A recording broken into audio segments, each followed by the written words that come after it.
नमस्कार। आज के इस खास कार्यक्रम में आपका स्वागत है और आज हमारे 3 खास मेहमान हैं जो महाराष्ट्र के विदर्भ से चलकर देश की राजधानी पहुंचे हैं और ये एक लंबे अरसे से जुड़े हुए हैं विदर्भ को अलग राज्य बनाने के लिए। आज हम इन्हीं तीनों से जानने की कोशिश करेंगे कि आखिर महाराष्ट्र में रह के विदर्भ का विकास क्यों नहीं हो सकता और विदर्भ को अलग राज्य बनाने से क्या विदर्भ का विकास हो सकता है। बहुत बहुत स्वागत है आप तीनों का। सबसे पहले चक्रवर्ती साहब आपसे जानना चाहेंगे कि ये विदर्भ को अलग राज्य बनाने की मांग कब से चल रही है और इसमें क्या अड़चने हैं जिस वजह से देश में इतने अलग छोटे छोटे राज्य बने लेकिन विदर्भ को लेके अभी भी केंद्र सरकार या महाराष्ट्र की सरकार कोई फैसला नहीं ले पा रही है। इसकी हिस्टोरिकल जो हमें एविडेंस मिला है उसमें 1905 में सबसे पहले विदर्भ की मांग की गई और वो मांग इसलिए की गई थी कि तब निजाम के 4 जिले जिसको बरार प्रांत कहते हैं अभी, वो अंग्रेजी जो सेंट्रल प्रोविंसेस है उसमें मिला गए थे और उस समय भी ये कहा गया था कि बरार और उसके साथ लगे हुए जो 4 जिले हैं जो अभी 6 जिले हो गए हैं ये अलग राज्य बने। और इसकी सबसे आश्चर्य की बात है कि इसकी जो रिकमेंडेशन है वो उस तत्कालीन जो डिविजनल कमिश्नर है उस समय के उन्होंने भी की थी, लेकिन फिर वो वैसे रह गया। 1920 में और 1928 में कांग्रेस के जो 2 अधिवेशन हुए उसमें भी उन्होंने कहा कि विदर्भ अलग होना चाहिए। विदर्भ असल में ऐतिहासिक दृष्टि से, सामाजिक दृष्टि से और आर्थिक दृष्टि से हमेशा ही एक स्वतंत्र राज्य के रूप में ही रहा। अगर आप हमारे पुराणों को देखें तो उसमें आपको मिलेगा कि विदर्भ की चर्चा है। विदर्भ की कन्या रुक्मिणी का हरण श्री कृष्ण ने किया, विदर्भ की विदुषी लोपामुद्रा का विवाह अगस्त मुनि से हुआ। तो इस तरह के रेफरेंस आपको मिलते हैं। या और पीछे चले तो इंदुमती और आज की इंदुमती मतलब इनकी दादी श्री रामचंद्र जी की दादी वो भी विदर्भ से थी, दमयंती वो भी विदर्भ से थी।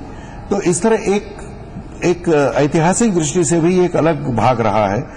बीच में जो पीरियड आया उसमें भी ये गोंड और बाद में भोसले और मराठों का जो राज रहा उसमें ये अलग ही रहा।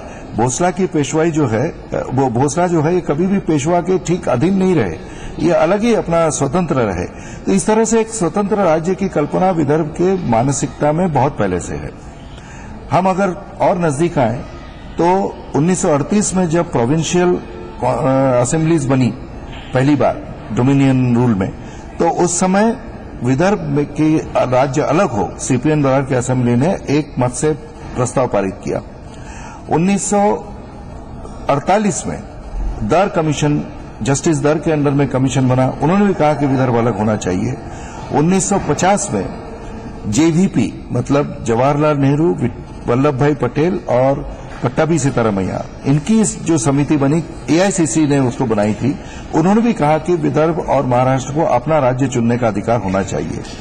ये पासा पलटा 1956 में, लेकिन उसके पहले हमारा जो राज्य पुनर्रचना आयोग जो हुआ था जिसको फजल अली कमीशन के नाम से जानते हैं, जिसके चेयरमैन जस्टिस फजल अली थे और हृदयनाथ जी कुंजरू और साथ में सरदार पनिक्कर, ये उसके सदस्य थे। उन्होंने बाकी राज्यों की कल्पना जो है वो भाषावार प्रांत पे की, लेकिन विदर्भ के बारे में उन्होंने खास पूरा एक चैप्टर लिखा और उस चैप्टर में उन्होंने 2-3 बातें साफ बताई। पहली बात उन्होंने बताई कि विदर्भ जो है ये एक संपन्न भाग है और इस संपन्न भाग को अगर महाराष्ट्र के साथ शामिल कर दिया जाए तो इस पर सतत अन्याय होता रहेगा और महाराष्ट्र सुधरता रहेगा।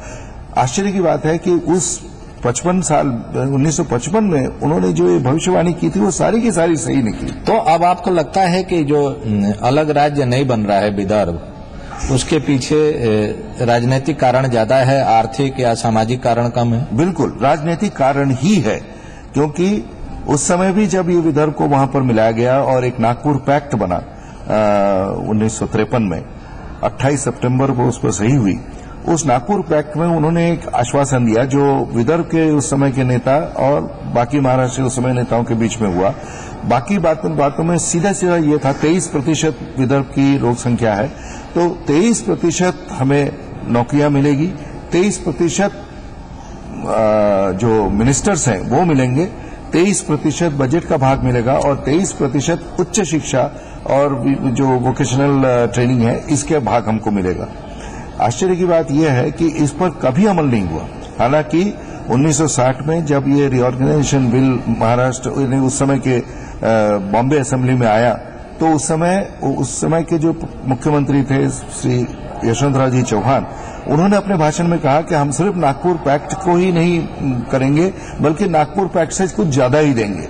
ऐसा हुआ नहीं। अभी तक जो आंकड़े हैं, कहा जाता है कि लगभग 30,000 किसान आत्महत्या कर चुके हैं विदर्भ में। जी बिल्कुल। और दूसरी तरफ आपकी जो समिति है उसका दावा है कि नेचुरल रिसोर्सेज इतना ज्यादा है विदर्भ के पास कि उसको किसी भी राज्य या केंद्र सरकार से मदद की आवश्यकता नहीं पड़ेगी अगर उसको अलग राज्य बना दिया जाए और उसको अपने रिसोर्सेज को ही अपने विकास के लिए, अपने को सस्टेन करने के लिए इस्तेमाल करने की इजाजत दे दी जाए। इसमें क्या सच्चाई है? बिल्कुल सही बात है। सच्चाई ये है कि आज विदर्भ में सबसे ज्यादा, महाराष्ट्र में जितना भी वन संपत्ति है वो प्रैक्टिकली सारी विदर्भ में है। उसके बाद जो खनिज संपत्ति है वो भी करीब करीब सारी विदर्भ में है।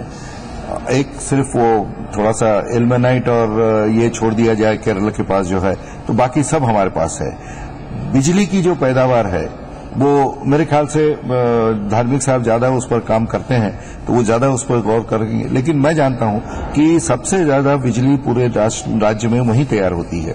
तो इस तरह से हमारा भाग जो है एक संपन्न भाग है। अब उस संपन्न भाग में जो उसकी संपन्नता जो कम हो गई वो क्यों हुई, इसके लिए मेरे ख्याल से आप अगर धार्मिक साहब और ये इसके ज्यादा माहिर हैं तो ज्यादा उसके बारे में उनको जानकारी है, तो अगर वो बताएंगे तो अच्छा रहेगा।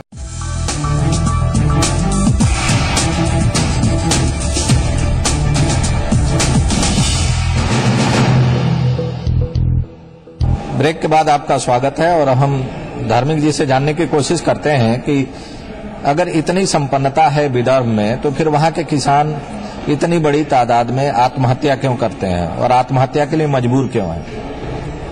इसका सबसे बड़ा रीजन ये है कि जो हमारी पैदावार है इसमें कपास ये सबसे बड़ी फसल होती है विदर्भ में। उसके जो प्रोडक्ट्स बनाने हैं उसके कारखाने कभी विदर्भ में लगे नहीं। कपास हमारा और प्रोसेसिंग जो भी है इंडस्ट्री वो है इचलकरंजी में, वेस्टर्न महाराष्ट्र में। और यहाँ जो भी मिलें बनी कपास की प्रोसेसिंग के लिए, धागा बनाने के लिए, वो सिस्टमेटिकली कोऑपरेटिव सेक्टर में बनवा के खत्म कर दी गई। ऑरेंज है हमारा दूसरा, संतरा, नागपुर संतरा पूरे देश में प्रसिद्ध है।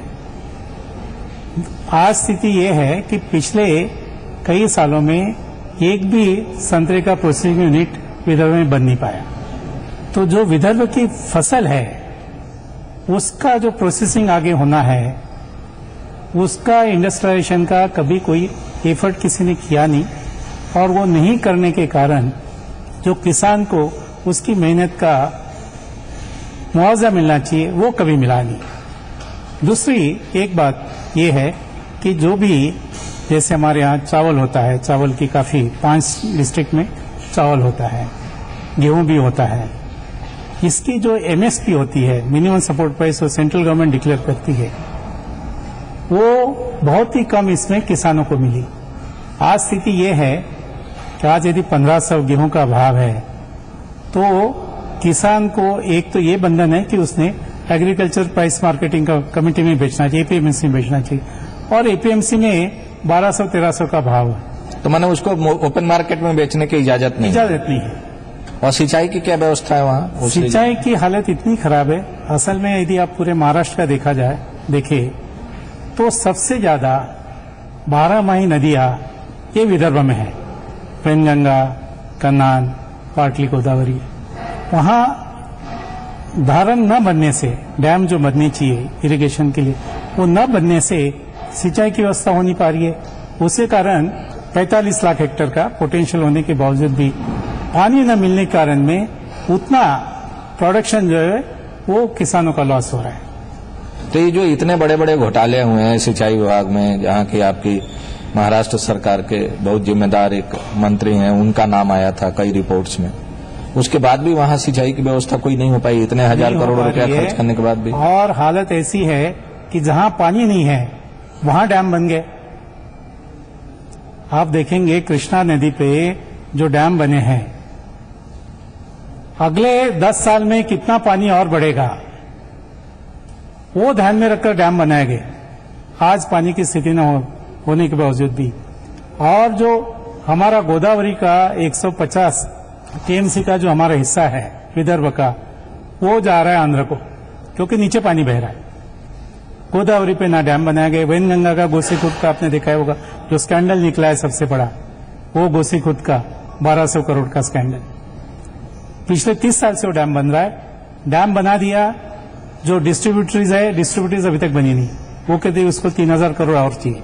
तो ये जो डैम बना है, या जहां पानी नहीं है वहां डैम बन गया है, जहां पानी ज्यादा है वहां नहीं बने, उसके लिए कोई व्यवस्था नहीं हुई, तो किस आधार पर फैसले हुए महाराष्ट्र सरकार में, ये और उसके लिए कौन लोग जिम्मेदार हैं? ये जिम्मेदार है जो हमारे राजनीतिक है, जो कि पावर में रहे हैं, जो इरिगेशन डिपार्टमेंट कंट्रोल करते हैं, जो मुख्यमंत्री रहे हैं। इन लोगों ने कभी भी विदर्भ के लिए, एक ही उनका ये रहा, विदर्भ का जितना भी दोहन किया जाए, जितना भी शोषण किया जाए वो करे। क्योंकि क्या है कि इनके पास में जो नैसर्गिक संपत्ति है नहीं, बिजली चाहिए इनको, तो विदर्भ से कोयले का भंडार है विदर्भ में, इसलिए विदर्भ में बिजली ले लो। पोल्यूटिंग इंडस्ट्री, उससे कोई फर्क नहीं, उनको वहां नहीं चाहिए। इसका एक सबसे बड़ा उदाहरण जो इंडिया बुल का थर्मल पावर स्टेशन है अमरावती में, उसमें इंपोर्टेड कोयला इन्होंने इस्तेमाल करना है, विदर्भ का नहीं लेना है। इंपोर्टेड कोयला यदि इनको करना है तो अमरावती में क्यों ये थर्मल पावर स्टेशन? वो तो बॉम्बे में करना चाहिए, जबकि बॉम्बे इज द पोर्ट जहां वो इंपोर्ट आना है और वो नजदीक हो, लेकिन वहां नहीं ले रहे। उन्होंने इसलिए नहीं किया। तो इसका फायदा किसको मिल रहा है? शरद पवार जी को कि अजीत पवार को कि उनकी पार्टी को? वो तो ही, उनको तो मिल ही रहा है। उसके अलावा दूसरे पार्टी के भी जो पॉलिटिशियंस है, इसमें डिस्टिंक्शन नहीं है। इधर शिवसेना बीजेपी की गवर्नमेंट हो, उन्होंने भी वही किया। कांग्रेस एनसीपी गवर्नमेंट हो, वो तो शुरू से वही कर रहे। तो ये देखिएगा कि विदर्भ में जमीन सस्ती में मिल जाती है, कोई रोने वाला चिल्लाने वाला कोई नहीं है। इसे जो इरिगेशन का पानी है वो भी डाइवर्ट किया जा रहा है थर्मल पावर स्टेशंस के लिए। और वो वेस्टर्न महाराष्ट्र में इसलिए नहीं बना रहे कि किसानों की जमीन वहां ली जाती है, किसान जमीन लेने नहीं देंगे। तो आप तो फिर वहां चुनाव होने जा रहा है आपके महाराष्ट्र में, कुछ दिन में चुनाव होगा जी। आप लोग किस तरह से अपनी डिमांड रखने जा रहे हैं इन पॉलिटिकल पार्टीज के सामने, और आपको क्या उम्मीद है कि ये पार्टियां इस चुनाव में आपकी डिमांड पर कोई खास तवज्जो? हमारा ये एक ही डिमांड है कि अभी हमको महाराष्ट्र के साथ में नहीं रहना है। हमारा दोहन आपने काफी कर लिया, अब हमें आगे अलाउ नहीं करेंगे। आप शांतता से हमको दे दे, अभी तक हम शांतता से आंदोलन कर रहे हैं, आप शांतता से हमको हमारा राज्य अलग कर दे। हम आपसे कुछ नहीं मांग रहे हैं, और यदि आप नहीं करेंगे तो फिर जो भी आगे होगा उसके जिम्मेदार आप रहेंगे।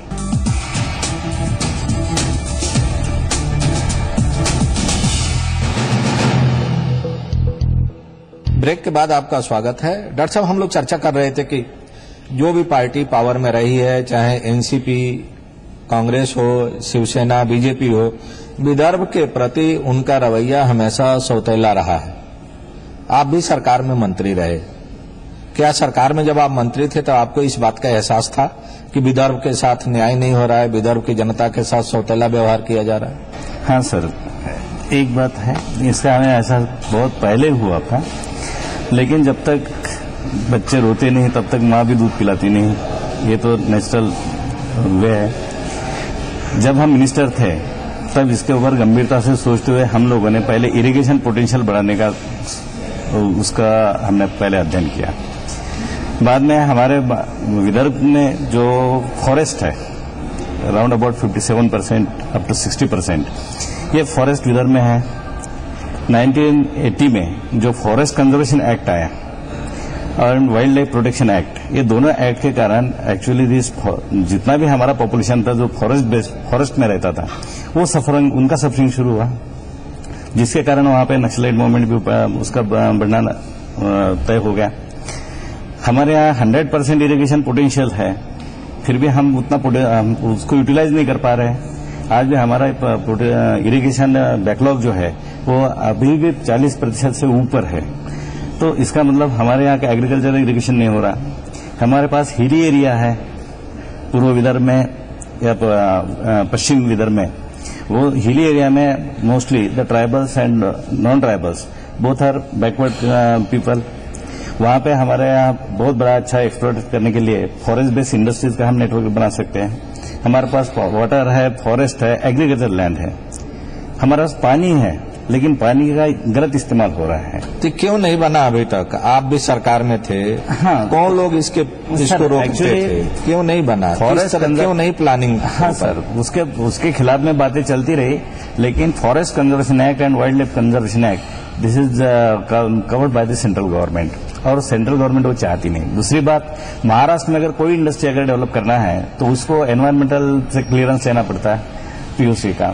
वो एनवायरमेंट क्लियरेंस का जो इंडेक्स है वो तो हमारे यहाँ विदर्भ का फॉरेस्ट यूटिलाइज करा के वो दे देते हैं, लेकिन ये इतना होने के बाद भी इंडस्ट्रियल कॉरिडोर नहीं बन पाया विदर्भ में। उसके लिए भी काफी प्रयास कर रहे हैं हम लोग, लेकिन फिर भी नहीं हो पाया। तो इसको अगर लेकिन बीइंग ए मिनिस्टर मैंने एक ही काम किया कि हमारे यहाँ पे वेटरनरी यूनिवर्सिटी हमने लाई कि जो मैक्सिमम एम्प्लॉयमेंट पोटेंशियल वहां पे आ सके।